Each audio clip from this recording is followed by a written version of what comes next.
Hi there. Welcome to Tech Talk Weekly. I'm Bob from Creation Station. This is our weekly show where we take about 15, 20 minutes, get you caught up on some interesting tech stories in the news, and send you on your way with a fun library fact. As always, if you have any ideas that you'd like us to share, Creation Station at broward.org comes right to me, and we'll talk about them on the show. Today, my co-host is Michael Bryant. How are you, Sir Michael? I'm doing very well. Thank you very much for asking. Thank you for having me today. Oh, glad to. Michael sits in the next cubicle over from me and tackles all sorts of other problems and has to listen to my crazy ideas when I blurt them out here. We're going to get into, you've got some fun programs coming up as part of summer Oh, learning because summer learning is for adults too. I keep pointing this out to everybody. Adults too. thank Just wait till you yes. see some of this stuff coming up. But Yes, there, indeed. Yes, there's some indeed. amazing stories that happened this week that I Mm-hmm. want to dive right into here. So this first one is out of South Korea, Mm-hmm. and the robots are taking over maybe because it's too dangerous for humans. Not really. Maybe so. So what happened is South Korea had passed a new law at the near Mm-hmm. the end of last year that said you have to do these certain things, meet these certain criteria to reduce to increase worker safety, to decrease Mm-hmm. injuries on the assembly lines and that. And so what happened is a lot of the factories in South Korea said, okay, and they got rid of the human workers and went to robots instead Mm-hmm. Mm-hmm. because there's no law saying your robot can't get hurt. Yes. Mm-hmm. Now, Yeah. I know. Tell me about this, Michael. Is it a good thing that the workers are not getting hurt, or is it a bad thing that the robots have basically taken over the jobs? Uh, you know, it seems like as I was going through the article, it's always like a two sides of of a coin, and everyone has their perspective.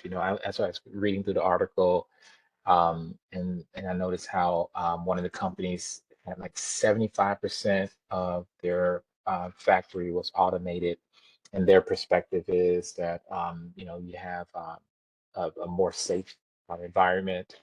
Also, they have the ability to make a better quality device or whatever they're manufacturing. Yeah. But then the customer's perspective, of course, is yeah, but you're taking these jobs away. But then you'll have the other side of the coin that says that these robots actually create a certain amount of influx into Yeah. the economy that will create other jobs. So it may not be the same Somebody factory has to job, make the but robots and somebody has hey, to maintain the robots. Yep. yes, yes, and someone has to deliver whatever they're making to whoever they're being delivered to and things of that nature. So I definitely understand, both sides of the equation.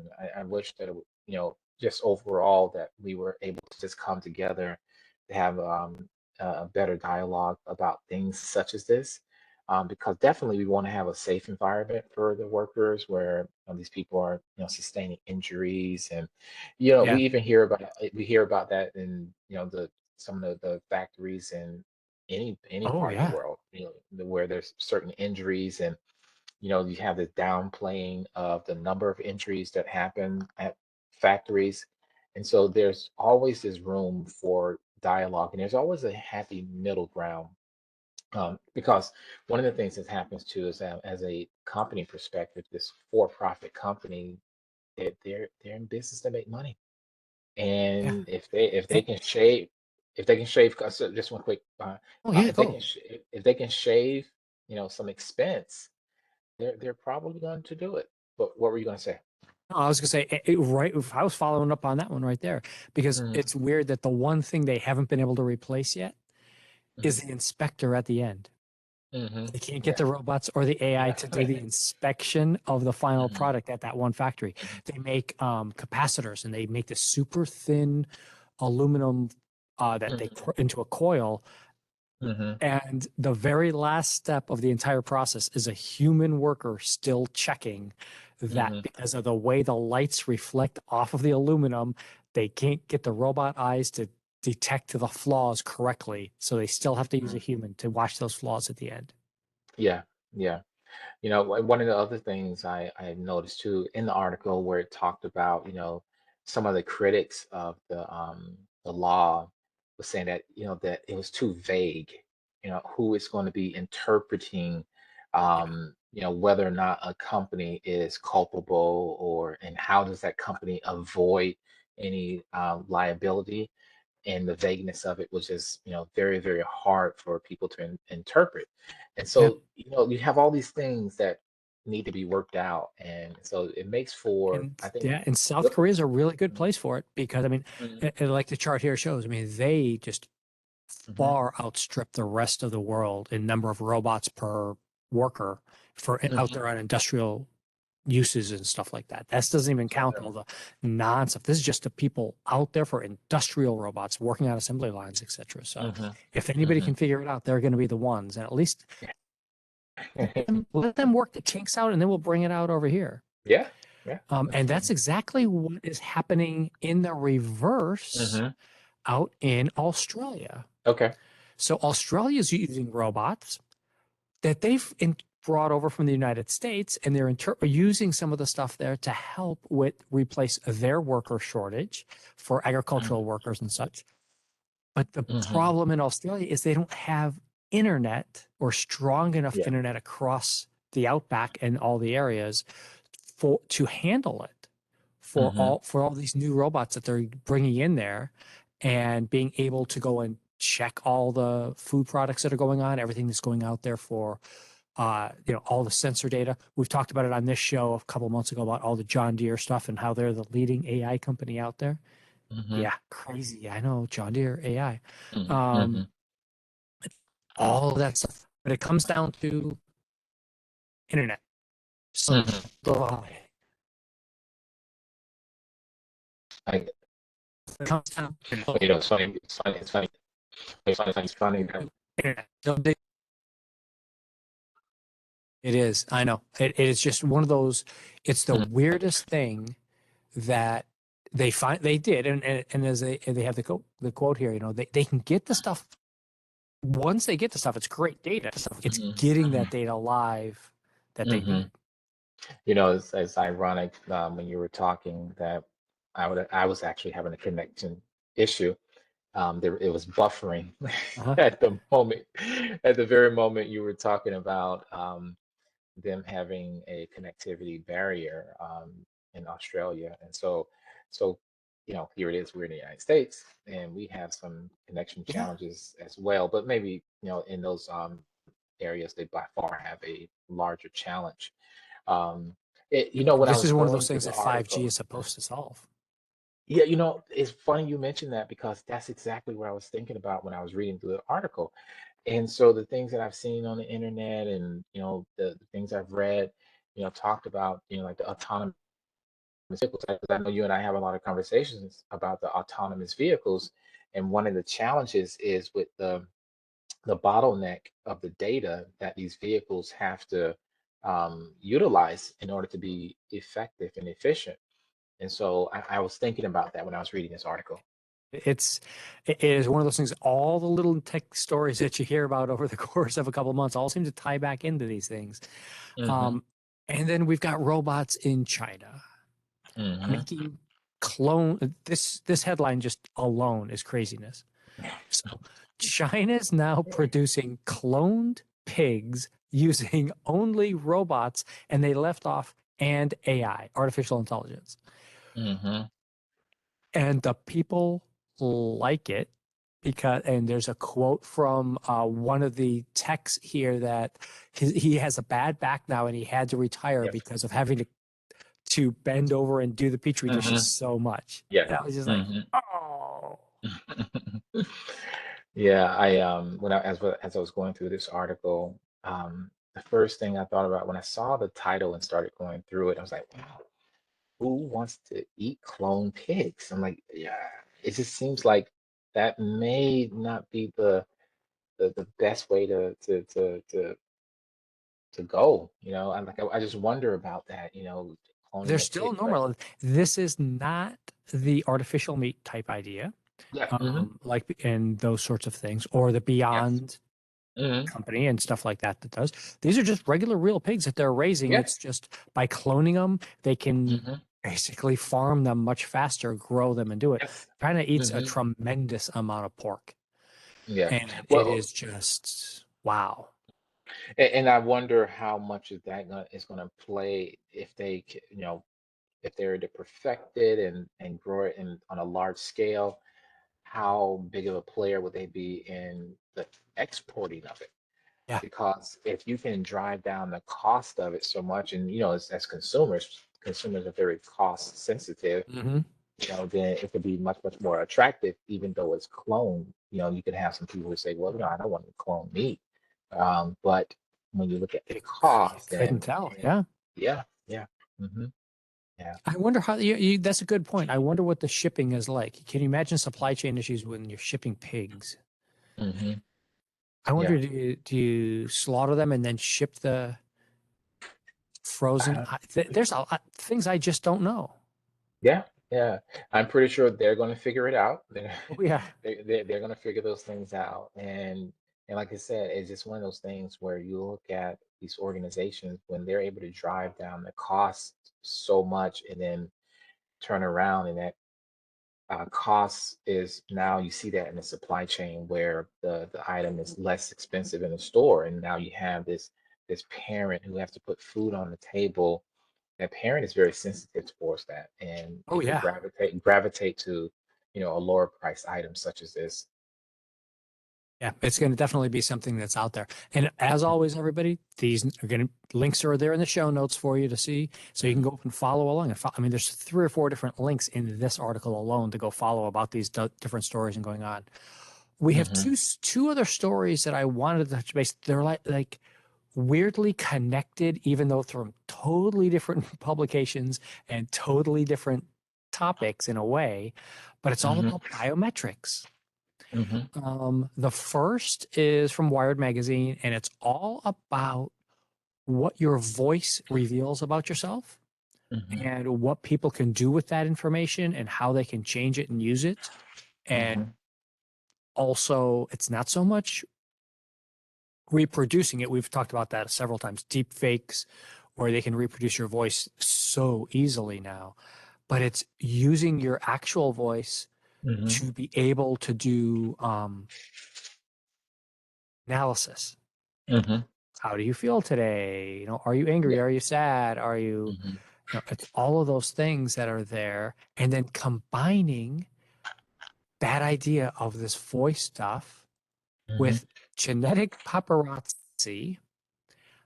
There's a wonderful movie, Gattaca, that everybody should go watch if you haven't seen it yet, where they where you can walk up to a corner store and check DNA and stuff like that on prospective partners and everything. Um, mhm, it's the whole idea of protecting your DNA and what people can do with your DNA if mhm. they get a hold of it. Yeah. Mhm. Have you done any of these? Have you done any of the 23andMe or Ancestry, any of the genetic testing stuff? No, I have not had a chance to do those things myself. I just haven't felt compelled to do it yet. I definitely see that the benefit to people who want to do it. Actually, I saw a interesting documentary about this adult who found her siblings by doing her DNA, and I think it was 23andMe that she used, and so I definitely see the benefit of Yeah. it, but I just haven't gotten to that point yet. Yeah. And part of the DNA thing was how they caught the Golden State Killer, serial Hmm. killer, that they Hmm. found it by, and it's the main part of the story that everybody, if you've heard about this, you probably know, is that they went into the database and found relations to, and were able to track down this way. Hmm. What the unknown thing is for most people, and I didn't know this until I read this article, was they put the DNA up there on the website, the FBI Hmm. did, under a fake name Hmm. to connect the dots to who else had this DNA. And Oh so we're wow. able to trace back to the family that way. Mm-hmm. And they didn't need anyone's permission. Mm-hmm. Yeah. Well, you think we can go back to the voice recognition for a second? Yeah. Tell me, 'Cause tell me. because I know we're kind of running low on time.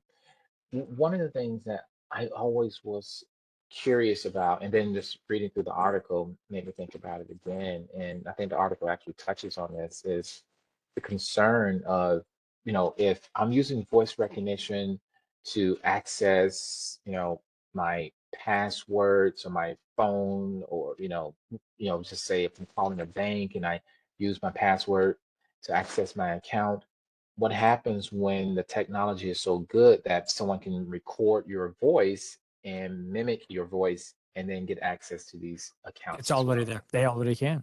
Hmm. Yeah. Yeah. I don't use So, any so how? biometrics for any of my passwords. It's all has Hmm. to be memory and typing and then two factor, something and something you have. Hmm. Hmm. Hmm. Yeah, the two factor. There's what's the name? Yubico. They have those little keys Oh yeah, that. those little UBTs. Yeah, those UB Yeah, keys yeah, are. yeah, yeah. If I could use Hmm. it in the county, that would be like really lock down everything. That would be awesome. Hmm. Yeah, I mean, between these two ideas of doing, and also by the way, as I'm not going to say the word, but Hmm. your Echo devices, that's one of the things we do in the library. We lock it all down with anonymous datas and anonymous names so that people can use our things without being recognized. Um, I think that part of that whole process of trying to understand, and as you said, it's a two-edged, earlier on the other stories, it's a two-edged Hmm. sword because yeah, you don't want someone just snooping on you doing this. Hmm. You Hmm. do want the program to be able to recognize you when you're talking and doing things so that you could have an interaction with someone, Hmm. with a therapist type thing, and they will understand those, Hmm. hidden meanings behind your voice. When you say these words Hmm. or say this, you may not mean it that way because of the timbre and tone of your voice and how you're reacting and things. Hmm. Is yeah, yeah, Well, it's craziness. I think you're absolutely correct. I agree with you. When you look at this voice recognition, when you go back to this double-edged sword, on one side you have the person like me as a layperson using these devices and trying to remember all these passwords is so difficult because you have every account is a password. Every app you put on your device, there's another password. And then from the company perspective, I think you and I may have been talking about this some time ago, where Microsoft is using facial recognition instead Yeah. of passwords. And so from the company perspective, passwords are some of the most vulnerable ways that these hackers get into their systems. Yeah. People writing down passwords, making simple passwords. 1 2 3 4 5 6 7 is my password. Ugh. And, Yeah. and you have hackers gaining access to these systems. And so they started using facial recognition for their passwords. Yeah. And that's one of those scarier things is because now you've given up your facial recognition. You've Hmm. given up your biometric data to Microsoft. And if they hack that, how do you replace your face? I know. Kind of thing. I know. And the last thing about this whole idea is being a double-edged sword is someone has taken IMF, in vitro fertilization of, being able to help people, conceive and using that random DNA that we leave around, they have proven they can actually use it and create enough of your DNA to Hmm. use it for fertilization to create not customer designer, but people you could have a baby out there that nobody knows about because or that you never had any contact with. Hmm. It's craziness. You got to go watch I this video and hear all Yeah. about this. Isn't it just wild? Yeah, and I what happens to, and then I know this is probably going very, very deep into the deep That's what we end, do right? here. But you know how if you have your, say, some documents in your house and you take them and you throw them in the garbage. And now that becomes, I guess, considered like public stuff that a Yep. police, someone can just go into. So what happens to a human being, their DNA, their body, when the human being dies and now he's no longer, here with us, he's no longer alive. Yeah. Is he now, is that body now subject where they can take DNA from the body and do what they want to Yeah. with it? Yeah. We're in a totally new realm where the laws are just not ready to catch up to this now. The technology has so far outstripped what the regular legal frameworks are. Hmm. Nobody knows, and that's one of the really good things about this article here. And you can see here where they start talking about what the actual frameworks are that exist versus what Hmm. they're suggesting needs to be done and stuff like that. Whether Hmm. you can patent your DNA, what happens with discarded genetic materials, etc. So, Hmm. again, Hmm. Hmm. follow up on these links, everybody. Go read some of these articles and make yourself smarter on this. Come see exactly what's going on. Isn't it just sometimes these stories just blow me away. They're just like, wow. Like, Yes. Hmm. I understand like we're living in the future, but we're not, or maybe we're just a little bit closer to the edge of that than other people really think sometimes. Hmm. Yeah. Yeah. It's incredible that you look at some older movies and you look at the technology in the older movies, and sometimes you're like, these people could never have thought about what 2022 was going to really look like. You see some real older movie and they'll have some depiction of what 2000 is like, and it's like, okay, but they had no idea what 2000 was like, let They were alone much more worried about 2022. flying cars and flip Yes. phones than they were about Yeah. DNA testing. Yes. It is Yeah. crazy. But Michael, you've got a really fun program coming up on Saturday. Tell us about it.